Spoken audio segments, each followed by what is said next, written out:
Let me give you some more signs of a sociopath, narcissistic, murderous female, for entertainment purposes only. She's always available. It seems that she's always available for certain type of meetings and certain type of gatherings, but she never brings her husband with her. She always says that, oh, he's tired. He doesn't want to be bothered, because usually he is tired because she's poisoning him and causes him to sleep for hours on end. And he doesn't, and when he wakes up, he doesn't know what the hell is going on.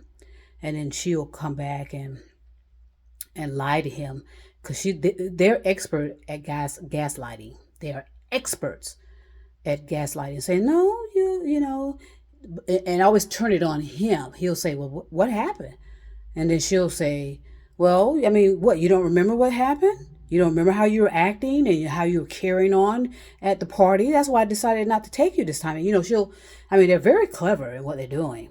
And they'll make it always turn it on to him or her. But I'm talking about the narcissistic female. She always make it seem as though the man in the relationship, or maybe the female too, it can happen between two females as well.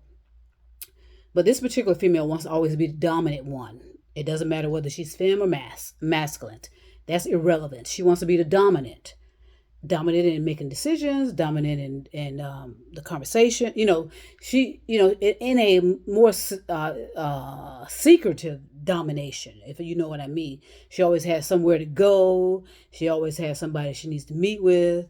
And one day she got into this major argument with her husband, because he's starting to realize something's not right about what she's telling him, because he could smell the smoke in her hair.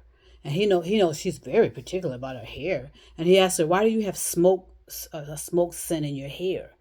And then she'll deny it and say, oh, I was out with, we had an emergency. You remember? We had to go meet. I told you all this. I told you, they'll always say, didn't I tell you all of this? I told you this a million times. And then because she's drugging him, his memory is lost. He has no idea what's going on, because all he knows is that he's knocked out. He gets up and he doesn't recall anything the previous day or the previous night. So they're very clever that way. These characters, so because we always seem to stay on men. But the women are the most dangerous, in my opinion. They can be so, they're worse than black widows. I mean, because they can be so convincing and charming, and usually they're attractive. But when they start aging, that's when you see a bit more of, okay, I need to start poisoning people and getting her competition out of the way, because she usually has an eye on one particular person eventually, after she done fucked everybody else's husband, because they like to mess with the married men always, because that's how they can get that angle, right? Because usually the wife doesn't know her husband's doing all that, unfortunately. I'm sure the wife gets some idea, and usually these are men in powerful positions, being called all hours of the night. Here's one that was very interesting. This one particular man had he had a job where the alarm kept going off, and he had to be the one responsible to go out there and check it and make sure. And so the alarm was going off all hours of the night. And the wife said, well, what's that all about? Why is this happening? She started to notice that there was a pattern to the so-called alarm system going off. And so one day, and she kept feeling drowsy and sleepy. As a matter of fact, she said she kept falling asleep at work. And, and she didn't understand why, because she thought she was getting plenty of sleep and this and that and the other. So one day she decided to follow him when he got these so-called alarms, and that he had to go check the store. And so he didn't know that he, first of all, he had put a drink on her table and said, hey, you need to drink this. You need to drink this because, blah, blah, blah, trying to convince her that she needed to drink something. And she pretended she did. She went to the kitchen and pretended she had drank it, and, all that. She did some fantastic acting. She drank it, and he came in there real quick and said, hey, you finished it up that quickly? And she says, oh, yeah, yeah. He said, well, let me go ahead and run on out, and then let me go check the alarm, and then I'm going to go by and see so-and-so and see how he's doing. He was blah blah blah. He's making up excuses why he needs to be out a little longer than normal. So she decides to follow him because they both had their own vehicle, and he didn't know that she was following him. So she went to the store that he managed, and yeah, he was there. He was there, but guess what? Somebody else was there too, waiting on him. Wow, wow. So she didn't say anything for a while. She kept pretending she was drinking, whatever. He kept insisting that she drink, and I think her mistake was that she would pour it out instead of holding on to it to know what was the contents of it. I think eventually she got smart and figured out, okay, I need to keep track of whatever this is and hide it and get it tested at some point. So one day she once again followed him to the store because he claims the alarm is going off. He has to go in there and physically reset it. And guess what? That same woman was there, but she was pregnant at this time when she saw her. So now you take that plot and do what you will with it. So my point is that whether they're male or females, if you're not trusting your instinct, you're going to miss it every time.